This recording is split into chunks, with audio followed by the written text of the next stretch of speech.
ఎండలు రోజు రోజుకి పెరిగిపోతున్నాయి కదా.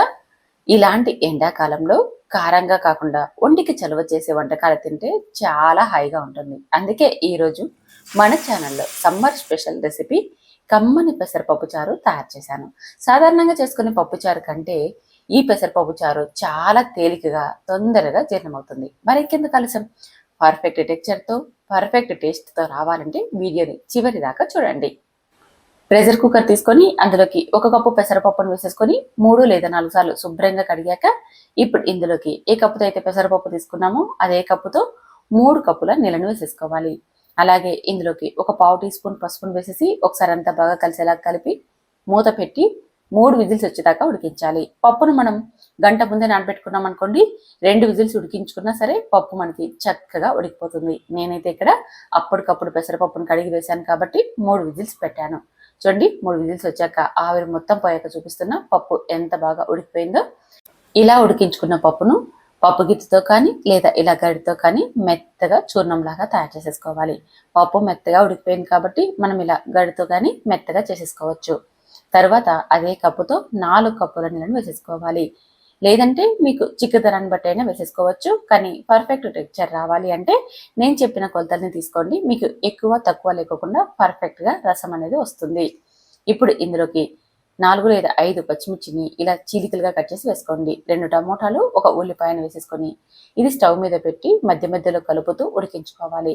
పెసరపప్పు త్వరగా అడుక్కి చేరి అంటుకుంటుంది. అందుకని మధ్య మధ్యలో కలుపుతూ దాదాపు 6 నిమిషాలు ఉడికించుకోవాలి. అప్పుడే మనకి పప్పుచారు అనేది రెడీ అవుతుంది. టమోటా, పచ్చిమిర్చి కూడా ఉడికి రసంలో బాగా కలిసిపోతుంది. చూస్తున్నారు కదా, ఈ విధంగా మధ్య మధ్యలో కలుపుతూ 6 నిమిషాలు ఉడికించుకున్నాక ఇప్పుడు ఇందులోకి చిన్న నిమ్మకాయ సైజ్ అంత చింతపండును గుజ్జు తీసి వేసేసుకోవాలి. పులుపు అంతా ఒకేసారి యాడ్ చేయకుండా కొద్దిగా వేసి పక్కన ఉంచేసుకొని రుచి చూసి కూడా వేసేసుకోవచ్చు. అలాగే ఉప్పు కూడా వేసి ఒకసారి అంతా బాగా కలిపి రుచి చూడండి. ఉప్పు కానీ పులుపు కానీ తక్కువ అనిపిస్తే మళ్ళీ కొద్దిగా యాడ్ చేయండి. ఇలా యాడ్ చేసి జస్ట్ 1 నిమిషం ఉడికించండి. అంటే మనం చింతపండు పులుసు వేశాక ఎక్కువసేపు ఉడికించక్కర్లేదండి. జస్ట్ 1 నిమిషం ఉడికించుకుంటే చాలన్నమాట.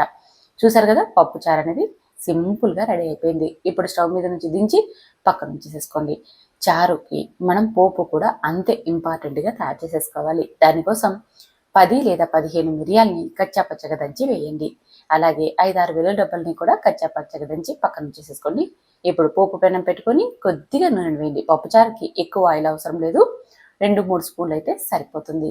తర్వాత ఆవాలు, జీలకర్ర, ఎండుమిర్చి, మనం కచ్చా పచ్చగా దంచి పెట్టుకున్న వెల్లుల్లి డబ్బలు, ఇంగువ, కరివేపాకు, అలాగే మిరియాలను కూడా దంచి పెట్టుకున్నాం కదా, ఆ మిరియాల పౌడర్ని కూడా వేసేసుకొని ఈ పోపునంతా కూడా మంచిగా ఫ్రై చేయండి, గోల్డెన్ కలర్ వచ్చేదాకా.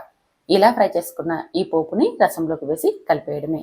అలాగే కొద్దిగా కొత్తిమీర తరువును కూడా వేసేసుకున్నామంటే రుచి చాలా చాలా బాగుంటుంది. అంతే, పప్పు చారు రెడీ అయిపోయిందండి. ఎలాంటి మసాలాలు అవసరం లేదు, స్పైసీ తక్కువగా చాలా చాలా రుచిగా ఉంటుంది.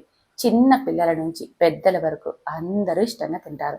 సమ్మర్లో చాలా కారంగా ఉన్నవి తిన్నా సరే వంటికి వేడి ఎక్కువ అవుతుంది. చలువ చేసే ఇలాంటి రసం తిన్నామంటే పొట్టకి కూడా హాయిగా చాలా చాలా బాగుంటుంది, త్వరగా కూడా జీర్ణం అవుతుంది.